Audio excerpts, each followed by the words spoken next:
भगवान शंकर की पवित्र कथा कहती है कि 5 जगह से अशांति हमारे घर में प्रवेश करती है।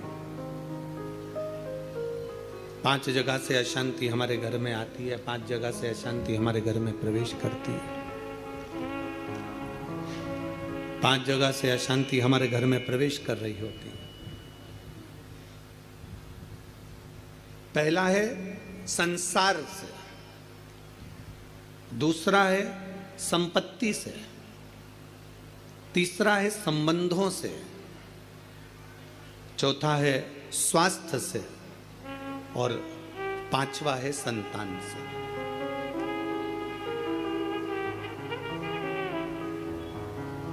इस कथा को समझिएगा जरा कि 5 जगह ऐसी है जहां से अशांति हमारे यहां प्रवेश कर रही है। उसमें 5 जगह में एक जगह संपत्ति भी कही है। 5 जगह में से एक जगह संपत्ति को भी बताया गया कि जैसे संसार से भी अशांति प्राप्त होती है। संसार के लोगों में आप सोचते हैं कि मैं संसार में जितना रहूंगा, जितना सबके साथ में रहूंगा, उतना मुझे सुख मिलेगा, शांति मिलेगी। ना ना ना, ना। स्कंद पुराण कहती है हो नहीं सकता। संसार के लोगों के लिए आप दुनिया भर का कितना भी सुख प्रदान कर दीजिए, किसी के लिए आप अपनी जान भी निकाल कर रख दीजिए, संसार के लोगों के लिए आप अपनी पूरी संपत्ति भी लुटा कर रख दीजिए, संसार के लोगों के लिए अच्छे से अच्छा वस्त्र, आभूषण, माणिक, मोती, रतन जो कुछ दे सकते हो दे दीजिए। उसके बाद भी संसार के लोग कहे बिना रह नहीं सकते। आपको कहे बिना रहेंगे नहीं। आप कितना भी सुख उनको दे दीजिए, आप कितना भी सुख उनको प्रदान कर दीजिए, आपको वो सुख आप दे भी देंगे। एक व्यक्ति अगर अपने घर की शादी में करोड़ों रुपए खर्च कर कर पूरे घर के मेहमानों को, संसार के लोगों को, सबको बुला ले और सबको बुलाने के बाद में वो सबका सम्मान करे, सबका आदर करे, सबका सत्कार करे, सब कुछ अच्छा करे, सबका आदर भी करे, सबका सम्मान भी करे, सबको खूब दे भी और खूब खूब प्रदान कर दे, उसके बाद भी दुनिया के लोग कह देंगे हराम का आ रहा होगा तो लुटा रहा होगा। ये दुनिया की रीति है, ये दुनिया का क्रम है। संसार का व्यक्ति जितना आप विचार करेंगे कि मैं संसार के अंदर रहूं, लोगों के अंदर विराजमान रहूं, मुझे यश ही यश मिले, तो बहुत मुश्किल है। आप दुनिया का सारा सुख दे दीजिए तो भी यश की प्राप्ति नहीं हो सकती। थोड़ा बहुत मिल गया तो मिल गया, किसी ने कह दिया, किसी को आपने देते रहे देते रहे देते रहे तो मिल गया। संसार अशांति देता है। संपत्ति, शिव महापुराण की कथा कहती है, स्कंद पुराण कथा कहती है कि हमारी संपत्ति भी हमको अशांति देती है। जिसके पास कुछ नहीं वो आराम से रोड के किनारे टाट बिछाकर बहुत मस्ती से सोता है।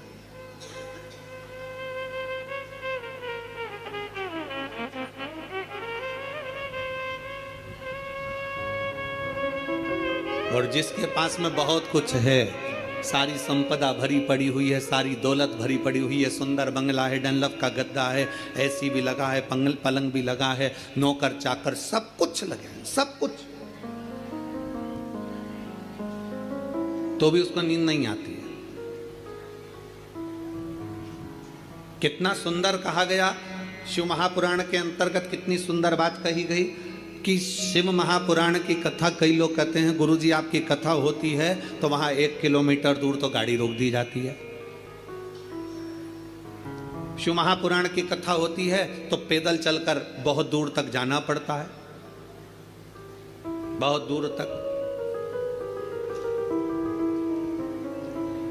पर कोई किसी चिकित्सक से पूछे, कोई डॉक्टर से पूछे, कोई आयुर्वेद वाले से पूछे, कोई होम्योपैथिक वाले से पूछे, कोई योग गुरु से पूछे कि शास्त्र क्या कहता है, हमें स्वस्थ रहने का तरीका क्या बताता है, तो कहा सबसे सुंदर तरीका है स्वस्थ रहने का कि जितना पैदल चल सकते हो उतना जिंदगी में सुख प्राप्त कर सकते। अब भगवान भोलेनाथ जी की कथा सुनने के लिए आप लोग आते हैं, शंकर जी की कथा में आप लोग पहुंचते हैं, शिव पुराण में पहुंचते हैं, तो बाबा भोलेनाथ पहले ही तुम्हारे स्वस्थ रहने की व्यवस्था कर देता है। भोले बाबा करता क्या है कि 1 किलोमीटर दूर तो गाड़ी रुकवा देता है, तुम कितने बड़े भी सेठ हो, 1 किलोमीटर दूर गाड़ी रुकवा दी और बड़े प्रेम से पैदल पैदल आराम से चलते चलते चलते चलते कथा में पहुंच गए, आसन लगाया, बैठ गए, बैठने के बाद वापस जाने की तैयारी हो जाती है।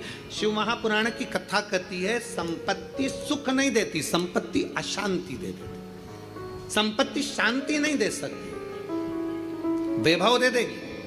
आप डनलप के गद्दे पर सो जाओगे, आप खूब जेवर पहन लोगे, आप अच्छे वस्त्र पहन लोगे, आभूषण धारण कर लोगे, सारा सुख तुम्हारे पास में आ जाएगा, पर शांति नहीं आ सकती। इसलिए बारंबार कहा गया, मिलता है सच्चा सुख केवल भगवान तुम्हारे चरण।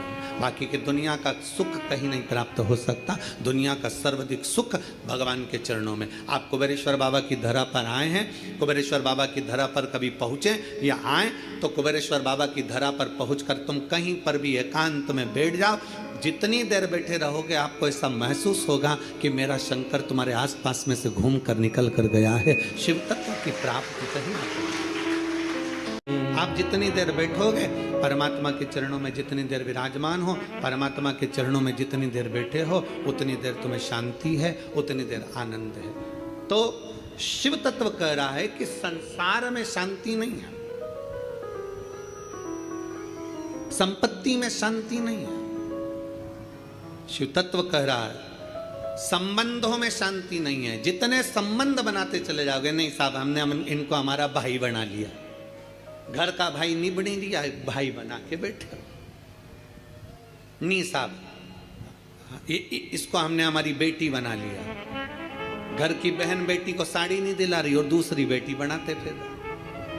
नहीं साहब इनको हमने हमारा काका जी बना लिया, तो घर का काका जमीन और जायदाद के लफड़े में पड़ा, आज तक नहीं सुलझ रहा और एक और काका बना के तैयार कर लिया। नहीं साहब ये हमारी बुआ है, नहीं साहब ये हमारा ये है। नहीं, संबंध जितने जितने संसार के लोगों से जोड़ोगे, शिव पुराण कहती है जो हमारा संबंध है जितने लोगों से जुड़ा है उतना ठीक है, पर अलग से कोई संबंध जोड़ने का प्रयास मत करो। अलग से परमात्मा को जोड़ने का प्रयास करो तो जीवन की सार्थकता, जीवन की सार्थकता। परमात्मा को जोड़िए, परमात्मा को अपने करीब लाने का प्रयास करिए, परमात्मा को अपने नजदीक लाने का प्रयास करिए। परमात्मा को अपने करीब में जितना जितना लेकर आओगे, उतना उतना सुख और शांति आपके जीवन में आती चली जाए। उतनी शांति, उतना सुख। संसार से, संपत्ति से और संबंधों से शांति की अनुभूति नहीं है। संबंध भी हमको अशांति देते हैं। किसी ने कुछ कह दिया, मन अशांत हो गया, किसी ने कुछ बोल दिया, मन अशांत हो गया, कहीं किसी ने कुछ कहा, अपन घर से निकल कर चले गए, मन अशांत हो गया। अच्छा, जरा सा विवाद हुआ और लोग घर छोड़कर चले जाते हैं। हमको यह समझ में नहीं आता कि घर में तुम रहकर भी शांति का अनुभव नहीं कर पाए तो क्या छिपरा जी के तट पर जाकर, गंगा जी के तट पर जाकर, नर्मदा जी के तट पर जाकर, किसी तीर्थ में जाकर, सबको छोड़कर अकेले घर से निकलकर, घर के बाहर जाकर क्या तुम्हें शांति मिल जाएगी? जम के बोलो जरा, नहीं मिल सकती। घर छोड़कर शांति का अनुभव नहीं हो सकता।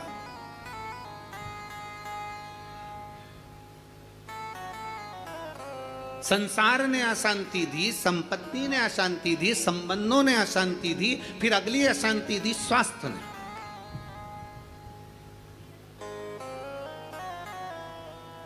घुटने दुखने लगे, कमर दुखने लगी, पीठ दुखने लगी, अशांति होने लगी, अब मैं बहुत बीमार रहने लगी। मेरे जीवन का क्या ठिकाना गुरुजी, मेरी जिंदगी का क्या ठिकाना।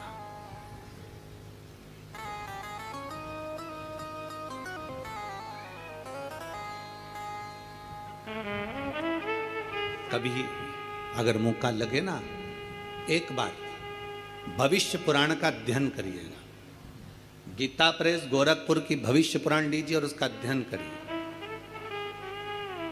भविष्य पुराण का जब अध्ययन करेंगे तो उस अध्ययन में आपको निकलेगा कि परमात्मा ने जब हमको जन्म दिया तो जन्म के समय पर हमारी खोपड़िया में एक मैग्नेट लगा दी, एक चुंबक लगाई।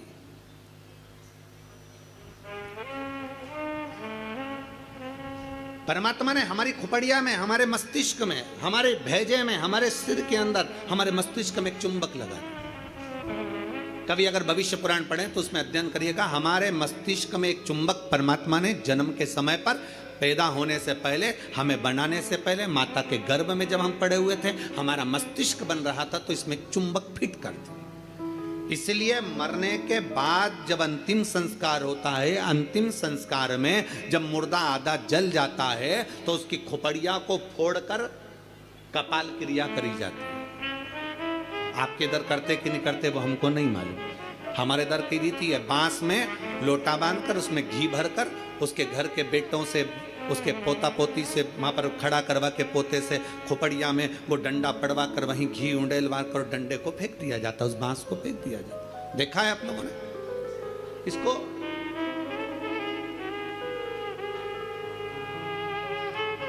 भगवान जब हमें जन्म दिया, परमात्मा ने जब हमको पैदा करा, उस समय पर माथे में, मस्तिष्क में, भेजे में एक चुंबक लगा। क्या करती है वो चुंबक? चुंबक का कार्य क्या है?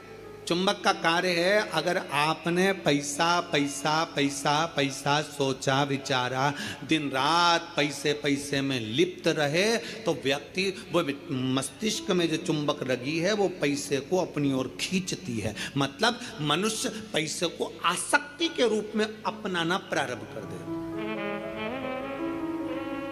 अब चुंबक का दूसरा कार्य क्या है?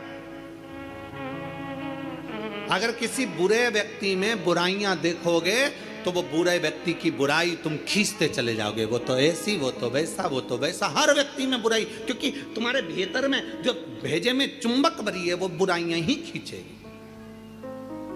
और अगर तुमने किसी व्यक्ति में अच्छाई देखना प्रारंभ कर दी तो तुम्हारे मस्तिष्क में जो चुंबक लगी है वो दिन रात हर व्यक्ति में अच्छाई को ढूंढना प्रारंभ कर देगी, अच्छाई खींचना प्रारंभ। एक चुंबक लगी है। अब ये बात तो अपने तक हो गई, अब मेन बात पर जाओ, मुख्य बात पर। मस्तिष्क में चुंबक लगाकर परमात्मा ने हमको पैदा करा है, एक आकर्षण देकर हमें पैदा करा है, एक चुंबक लगाकर हमें पैदा करा है। चुंबक जब पैसे को खींचती है तो पैसा ही पैसा सोचने में आता है, बुराई खींचती है तो बुराई बुराई हमारे अंदर आती चली जाती है, किसी का क्रोध खींचती है तो क्रोध हमारे अंदर आता चले जाता है। उसी तरह अच्छाई किसी की खींचती है तो हमारे अंदर अच्छाई आती चली जाती है। उसी तरह चुंबक बीमारी को भी खींचती है। हम जब एक बीमारी के बारे में सोचते जाते हैं, मेरे पाँव, मैंने सुना है किसी को पेट में बच्चादानी में गांठ पड़ गई तो मालूम पड़ा कि उसको कैंसर हो गया। मैंने सुना है किसी के घुटने में अगर प्रॉब्लम हो गई तो उसका घुटना बदलाना पड़ा, मालूम पड़ा उसमें ग्रीस कम हो गया। मैंने सुना है कि किसी के हृदय में छेद हो गया, किसी के हृदय में कुछ हो गया, किसी के चेस्ट में गठान पड़ गई तो कैंसर बता दिया गया। ये हम जरा सा हमारे शरीर में दर्द हुआ और हमने वो सोचना प्रारंभ कर दिया। क्या सोचा हमने? कि उसको कैंसर हो गया था, उसकी किडनी खराब हो गई थी, उसका लीवर खराब हो गया था, उसके साथ में यह हो गया था, उसके घुटने बदलवाए, उसको गुजरात ले गए, उसको राजस्थान ले गए, उसको वहां ले गए और उसका शरीर में यह करवाया। आंख में प्रॉब्लम हुई तो आंख के बारे में सोचते रहे, सोचते रहे, सोचते रहे। अर्थात हमने इतनी बीमारी का सोच लिया, इतनी बीमारी का सोच लिया, बीमारी वो थी नहीं, पर हमने सोच सोच के चुंबक जैसे उसको खींच कर अपने अंदर वो बीमारी को इकट्ठा कर लिया। आखिरी में वो बीमारी हो गई। ये हमारे भीतर की चुंबक है जो हमें खींच रही है। छोटी मोटी गठान हो जाए ना, कभी मत सोचना, हाँ ऐसी तो होती रहती है। दवाई खाऊंगी, शंकर पे चढ़ा हुआ जल पीऊंगी, डॉक्टर को दिखाऊंगी, सारी जांचें कराऊंगी, जो डॉक्टर बोलेगा सारी जांच कराऊंगी। और मेरा विश्वास कहता है डॉक्टर के अनुसार चलकर, क्योंकि डॉक्टर भी शिव का एक रूप है, उसके अनुकूल चलकर मैं ये दवाई ले लेकर, कुंदकेश्वर महादेव का नाम लेकर, मेरी सारी गठान गल जाएगी। जब तुमने सोच लिया गल जाएगी, गल जाएगी, गल जाएगी, मतलब गल जाएगी।